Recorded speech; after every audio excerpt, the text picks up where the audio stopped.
et quand ils offrent des holocaustes et des oblations, je ne serai pas satisfait d'eux, mais je les consumerai par l'épée, par la famine et par la peste. Jérémie 14.12. 3.5. Dieu prend plaisir à l'obéissance à sa parole, plus qu'à l'adoration offerte.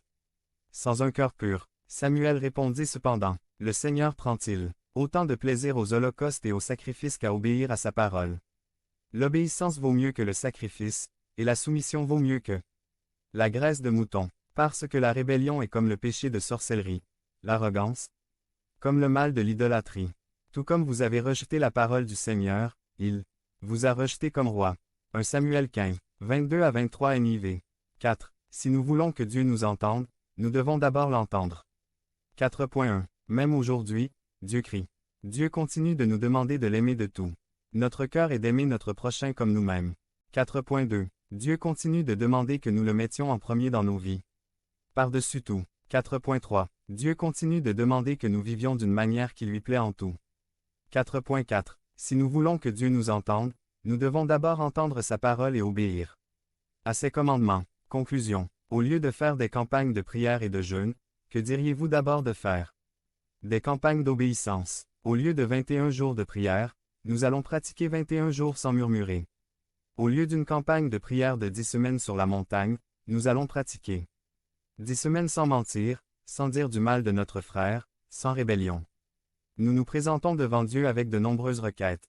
Mais faisons-nous ce qu'il nous demande. Nous voulons que Dieu nous entende lorsque nous crions. Mais entendons-nous de tout cœur son appel à notre obéissance. Si nous voulons être entendus, nous devons entendre ce que Dieu attend de nous. Devenez membre de la chaîne et soyez un instrument de la parole de Dieu. Ne manquez pas cette opportunité d'avoir un impact sur des vies. Cliquez maintenant sur le lien dans la description. 460. Et aidez-nous à diffuser la parole de Dieu. Je crois au Dieu des miracles par Carlos Clobert Maya.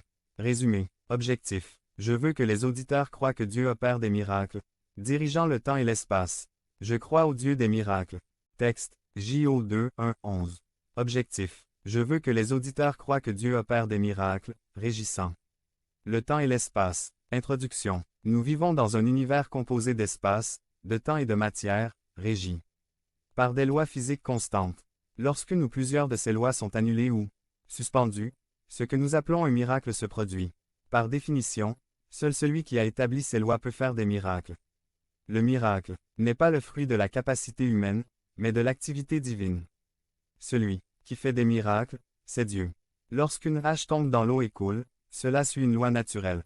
Quand Dieu a fait flotter la hache, par l'intermédiaire du prophète Élisée, c'est un miracle. Les évangiles, en particulier celui de Jean, rapportent une série de miracles appelés signes, c'est-à-dire des démonstrations de puissance dans le but de révéler que Dieu agissait là et d'éveiller la foi de ceux qui sont témoins de telles scènes. Un signe pointe vers une réalité qui le dépasse. Il montrait Jésus pour montrer qui il est. Dans cet épisode, nous voyons un événement très courant, qui sera utilisé par Jésus pour accomplir l'un de ces signes. 1. Ce qui est commun pour les hommes est une opportunité pour Dieu. 1.1. Le troisième jour après les événements précédents, quelqu'un célébra un mariage et invita Jésus, sa mère et ses disciples. Ils étaient probablement un de leurs parents. Les disciples, ici, seraient André, Pierre, Philippe, Nathanaël, Barthélemy et Jean. 1.2. Soudain, Maria apporte une nouvelle embarrassante. Elle a fini le vin. Symbole de joie. Ce serait une catastrophe sociale, surtout dans une culture qui accorde une grande valeur à la honte publique.